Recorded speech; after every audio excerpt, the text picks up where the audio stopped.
저는 궁금한 게, 아니, 이렇게 그런 남녀의 심리를 어떻게 이렇게 연구를 하셨죠? 뭔가 계기가 있지 않습니까? 뭔가 문제가 돼서 내가 이혼을 할 위기까지 간 적이 혹시 있으세요? 결혼 한 10번 하신 거 아니세요? 네? 솔직히. 네. 한 번 하셨습니까? 예, 한 번 했고요. 와. 이게 꼭 여러 번 한다고 해서 그렇습니까? 그걸 도통하는 건 아니더라고요. 아니, 이직을 많이 한다고 해서 그 사람의 업무 능력이 뛰어난 건 아니잖아요. 그렇죠? 아, 그러네요. 네. 그래서 한 번 결혼을 했고요. 사실은 진짜 연애도 한 번밖에 못 했어요, 저는. 대학 졸업하자마자 결혼을 해버려서. 그럼 첫사랑하고 결혼해서 이렇게 연구 분석하면서 성공적인 삶을 산다 이거잖아요. 그쵸? 이게 계기가 있습니다. 아, 예, 계기가. 사실은 제가 일찍 결혼을 한 탓에 어떤 여자의 삶에 대해서 많은 생각을 하게 됐어요. 한국에서 여자의 삶이 과연 어떤 것인가에 대해서 너무 많은 고찰과 생각을 하다가 원래는 동화를 쓰는 사람이었어요. 어린이를 위한. 그러다가 느닷없이 여자들이 이렇게 내 동생들이 이렇게 살게 내버려둬서는 안 되겠다. 그런 생각이 들어서 여자들에 대한 책을 쓰기를 시작을 했다가 그런 책이 많이 나왔어요. 그래서 생각을 하다가 여자들한테 필요한 책을 여러 권 쓰다 보니까 이 여자들한테 필요한 사항들을 리서치를 하고 생각을 하고 또 사례를 접하고 하다 보니까 남자가 한 반은 되더라고요. 그러니까 저절로 알게 되고 또 필요성을 느끼게 된 거죠. 야, 여러분, 뭐 질문 없으십니까? 이렇게 고수를 만났어요. 여태 어떻게 사셨습니까? 저도 사실은 라디오 특강하면서 굉장히 많은 가르침을 받고 요즘 부부관계가 너무너무 좋아지고 있거든요. 지금 이렇게 하고 있어요. 제가 듣기 시작한 거예요. 여태까지는, 야, 그거 말해야 알아? 알아야지. 이런 마음으로 살았어요. 근데 남자는 말 안 하면 모릅니다. 예, 말을 해야 돼요. 그쵸? 맞습니다. 예. 네. 왜 남자들 왜 그러신가 모르겠어. 아니, 부부싸움을 하면 누가 그래요? 여자 탓이래요. 여자 잘못. 그게 왜냐하면 어른하고 애가 싸우면 누구 잘못이야? 맞습니다. 그쵸? 지금 들어보니까 뇌가 다르대잖아요, 여러분. 제가 밑으로 내려가서 결혼 다 하신 분일 테니까 부부 문제가 100점이 아닌 다음에야 문제가 나올 수밖에 없습니다. 지목하시면 부르셔야 돼요. 자, 어떤 분한테 제가 다가가서 이분이 뭔가 좀 문제가 있어 보여요. 좀 말씀 좀 해주세요. 부부관계 어떻게 하고 계세요? 만족하고 계세요? 남편 어떠십니까? 뭐 100%는 만족은 아니지. 저 같은 경우도 이게 애기 아빠가 집에 있는 시간이 많아요. 자영업을 하다 보니까. 그러니까 주로 스마트폰을 가지고 많이 놀아요. 혼자서. 그 부분 때문에 좀 제가 눈에 많이 거슬린다고 해야 되나? 그러니까 아이들도 보는 시각도 있는데 그런 부분 때문에 좀 많이 마찰이 일어난다고 해야 되나? 그런 상황이 되더라고요. 이해를 해줘야지 한 부분도 있는데 또 어떨 때는 보면 저걸 좀 조금 조절을 하면서 해줬으면 좋겠는데 그런 부분 때문에 좀 많이 다투기도 하고 있는 편이기도 해요. 야, 이건 뭐 대화도 아니고 스마트폰 계속 쳐다보는 남편 어떡합니까? 해법 좀 알려주세요.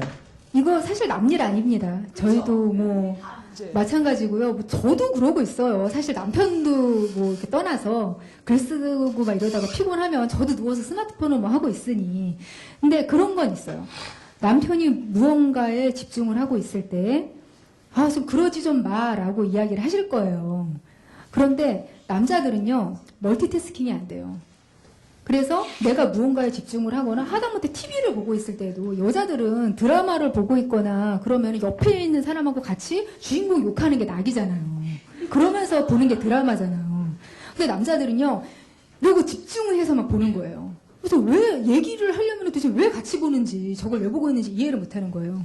그래서 남편이 스마트폰을 하고 있거나 TV를 보고 있거나 이럴 때 제가 뭐라고 얘기를 하잖아요. 저것 좀 그렇게 좀 치워주고 뭐 이렇게 해주고 이렇게 해줘. 그러면 대답까지 해요. 알았어 하는데 기억을 못 하더라고요. 그걸 들은 게 아니에요. 그래서 남자들하고 그렇게 어떤 부분에 있어서 이거는 좀 수정을 해야 되겠다라는 그런 필요성을 느끼시면요. 일단은 집중시켜야 돼요. 남자들하고 대화를 할 때는 그러니까 아까 뭐 바로 우리 얘기 좀 해 이것까지는 아니지만 일단 환기를 시켜야 돼요. 스마트폰이건 뭐건 거기서 일단 떨어뜨려 놓고 나를 보게 만들어야 돼요. 내 눈을 마주보게 만들어 놓고 이거는 좀 아이 교육에 안 좋은 것 같다. 라든지 그런 식으로 이야기를 하는데 어떻게 생각해? 라든지 어떤 하고 싶은 얘기를 그렇게 하셔야 돼요. 이분이 이거 빠져있고 막 게임 막 여기 지금 해가지고 뭐 깨려고 하는데 자꾸 그러니까 그만두라고 얘기하고 이러면은 절대 이게 안 들어오는 거예요. 그래서 또 어떤 숫자적인 그런 한계를 또 제시해 주시는 것도 좋아요. 지금 이렇게 하니까 아이가 좀 너무 영향이 안 좋다. 그럼 우리 이제부터 뭐 몇 시부터 몇 시까지 휴식을 취할 때만 하자라든지 그렇게 또 숫자를 걸어주면 남자들은 부담을 느껴요. 막 왠지 그 시간 되면은 좀 끝내야 될 것 같고 정리를 해야 될 것만 같고 무조건 좀 하지 좀 마 이러면은 절대 그 얘기는 그냥 뇌까지 들어가지도 않아요. 왼쪽 귀로 들어갔다가 오른쪽 귀로 그대로 통과해서 나가는 거죠. 근데 그렇게 해도 안 될 수도 있어요. 당연하지만. 근데 적어도 그렇게 생각하시는 거를 전달을 할 수가 있어요. 그리고 그거를 마음속에 담고 찔려 하기는 해요. 찔리긴 하십니까? 합니까? 예. 희망이 찔려 있네요. 하죠. 그래도 그렇죠. 찔리면. 예. 희망의 시작인 거죠. 아, 예. 아셨습니까? 아, 예. 진짜 스마트폰 이걸 어쩌면 좋습니까? 제가 이렇게 보니까, 이분한테 한번 마이크를 돌려. 어떠세요? 부부 문제 뭐 없습니까? 예. 어떤 문제가 있으십니까? 아니, 저희는 그 특별한 문제는 없는데요. 이제 아이가 조금 장애를 갖고 있고 좀 많이 이제 조금 이제 경기를 하기 때문에 대학병원을 한 10년 동안 다니고 있어요. 그리고 이제 천안에서 이제 식당을 하시니까 이제 같이 이제 아주버님이랑 같이 이제 하고 아이는 이제 제가 혼자 데리고 있어요. 그러다 보니까 이제 뭐 한 달에 제가 필요할 때 뭐 병원을 어제처럼 뭐 서울에 올라갔다 온다든가 그럴 때는 이제 아빠를 뭐 오라고 이렇게 해서 할 수 있고 또 특히나 이제 식당이라는 게 주말에도 특히나 많이 바쁘니까 아이가 이제 중1이거든요. 이제 저희는 뭐큰 문제는 없는데 아이 때문에 이제 조금 아빠를 아이가 떨어져 있기 때문에 좀 많이 찾고 그리고 제가 하는 말에 조금 이제 아무래도 좀 바쁘고 피곤해서인지 정말 소통이 조금은 예, 조금 그런 면에서는 예. 아유, 아무튼 이렇게 귀한 말씀 해주시고 또 사람이 살다 보니까 어떤 큰 문제가 있으면 또 별거 아닌 문제는 그냥 그 앞에서 깨갱하는 게 우리 삶이 아닌가 싶습니다. 예.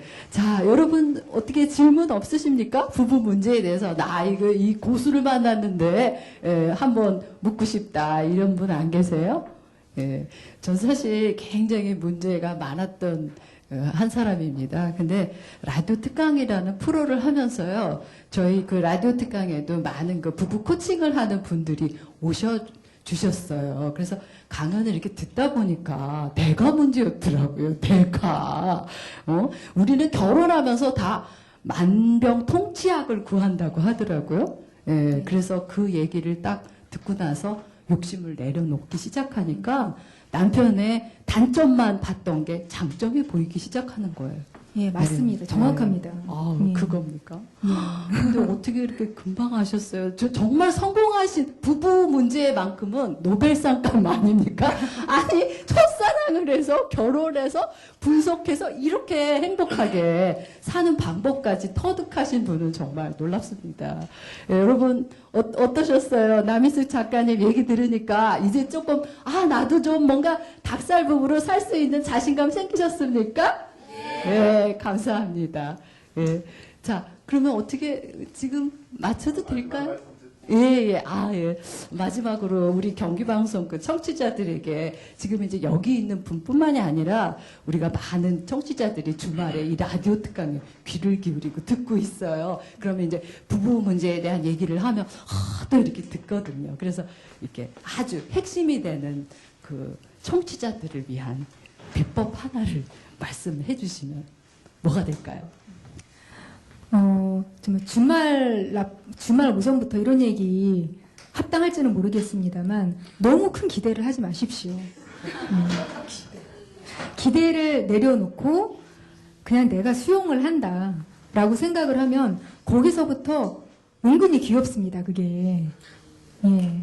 정말 나중에 제가 어떤 이벤트를 했는데 남자들한테, 남자 친구한테 기대를 하는 게 뭐냐고 물었더니 가장 많은 답변이 그거였어요. 나를 다 수용해 줄 수 있는 남자. 내 전체를 이해해 줄 수 있는 남자. 그런 걸 원하더라고요. 그래서 그냥 포기하라고 했습니다. 그 독자들한테. 절대 그럴 리는 없다.